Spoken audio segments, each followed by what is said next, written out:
Hello and welcome to Sportstar Extras. I am Ayan Acharya and joining me from Bangalore is my colleague Ashwin. Hi Ashwin, how are you? Doing well, Ayan. How about you? I'm good. Good seems to be the overriding mood in the West Indies camp. Although, considering how broad and Vokes bowled, England not too far behind at the moment. England in front for sure.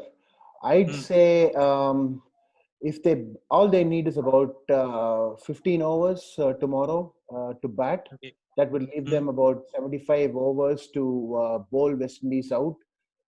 Yeah. Given the form that their bowlers in and the conditions, I think 75 overs will be enough.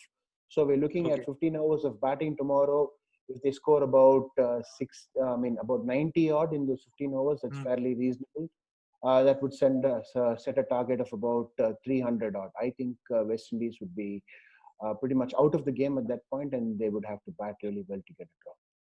Right, but very good to see the intent from England today, sending two of their heavy hitters, Ben Stokes and Josh Butler, to open the innings. Yeah, absolutely. I liked it. I mean, even though it didn't work out with Butler Yeah, getting out for a duck, I liked it because it sends the message loud and clear. We are here for the yeah, win. yeah. We're going to do everything to get the win. We're not here to play a safe draw. So I like the attitude, sends a clear message to the West Indies that England are going to come hard. And Butler got out for a duck, but like we discussed, 15 overs is all they need. 15 overs, Yeah. 100 runs is all they need. Yeah, and the forecast is promising for tomorrow. So looks like we'll get another full day of cricket. The ball wasn't really doing much earlier in the day either. I mean, I personally thought that with the pitch under cover for so long, it will do something, but didn't really play too many tricks. So yeah, I mean, England shouldn't find it too difficult, considering they have someone like Stokes who is more than capable of playing the big shots. So yeah, I mean, going back to that spell from Stuart Broad and Chris Wokes, I mean, Broad showing why he was so keen on playing the first test.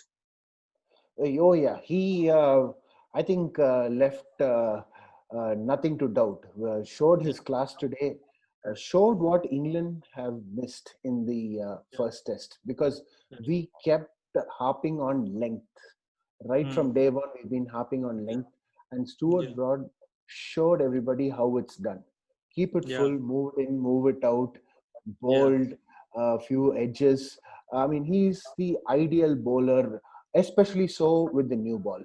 And right. we also have to give him credit and the England management credit for trying out the bouncer sort of technique with the old ball. It sort Hmm. of rattled the batsman. At least it shows that England Broad have some plan Bs, and they're not just Right. meandering along. They're trying to make Yeah, things happen. That's yeah. what good, positive, aggressive cricket is all about. Yeah, absolutely. I mean, especially that dismissal of Shamar Brooks. I think that new ball did the trick for England. You know, they took it straight away, and after that, Vokes and Broad sort of just ran through. Of course, West Indies did manage to avoid the follow-on, but it was a very slender lead in the end. But Brooks was sort of hanging back in the crease, and where the best way to get him out was obviously bowl full and get it to move back in Yeah, from there, and that's exactly what he did. So yeah, plenty to learn also for yes. for someone like Sam Curran, who's youngest of the lot in the pace attack at the moment, to watch Broad and see how he operates when the conditions are favorable for swing bowling. Yeah. So yeah, right. So about West Indies batting a bit here, all three batsmen, Craig Brathwaite, Brooks, and Roston Chase getting 50s, but again not converting them. It's a bit almost a pattern here in the West Indies batting. Yeah, it is. I think they lost the plot with the new ball. As soon as the new ball came in, Yeah, they were sort of caught on the crease, playing on the yeah, crease, didn't really commit to going fully forward or back. Bit of inconsistent bounce too. Few stayed a little low, hit the stumps. But you're right. I mean, no excuses for converting their 50s into hundreds. Three mm, 50s and yeah. no hundreds does the team no good. Yeah, absolutely. I mean, especially someone like Brathwaite who did so well, dug in, got to his 75.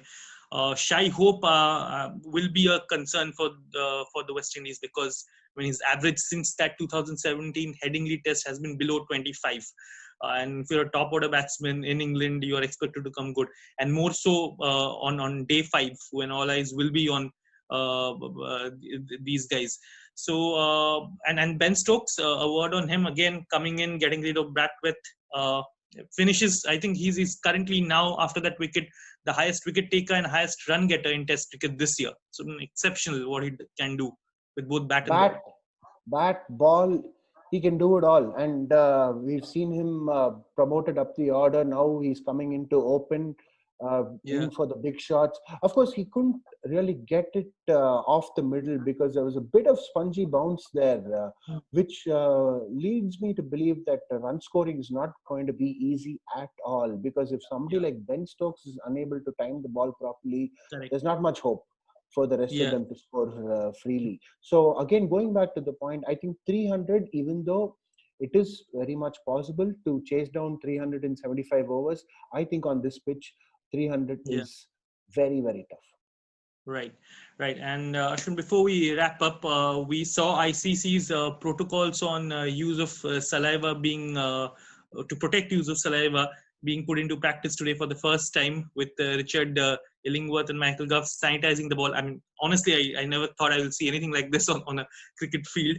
But a bit good on Sibley to admit that he did put saliva on the ball inadvertently.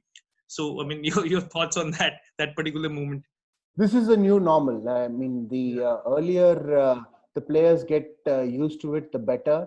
I think, Sibley, maybe, I mean, you can put it down to just pure habit, but I don't see players being excused for using saliva for too much longer, because we know the dangers involved. We have done our own research, Ayan, you and me, we've discussed this. We've written stories about what goes and what does not go. All doctors agree that saliva is a no-go. It carries maximum transmission risk, so there is no doubt that saliva is extremely dangerous. And I mean, again, this comes down to following the rules. It's a new normal for everybody, but I think it's time now to let go of this new normal talk and sort of get down to business. Everybody knows the rules, the better follow. Correct. Yeah. I mean, absolutely. I mean, as per the protocols, the teams will be warned twice before they are docked 5 runs. Of course, I guess the umpires have been asked to be a little lenient, considering, as you correctly mentioned, it's a force of habit, of course. But I mean, you can't keep doing it because I mean, as you correctly mentioned, because of the times we are staying in. So the rules, the rules are pretty lenient right now, because given the seriousness of the virus being transmitted through saliva, the rule is extremely lenient. 2 warnings, 5 runs later. I would say it's probably better to emphasize the seriousness by putting in some much stricter punishments in place. Yeah, absolutely. So let's see how the day 5 promises to be quite an exciting prospect as far as cricket goes. I mean, it's still anybody's game, but if you were to call it, England for sure. England for sure. England for sure. Yeah.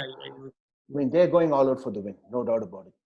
Yeah, absolutely. And just for the sheer intent in the show today, I'm putting my money on England. So let's see whether they go on to draw the series or West Indies come out on top.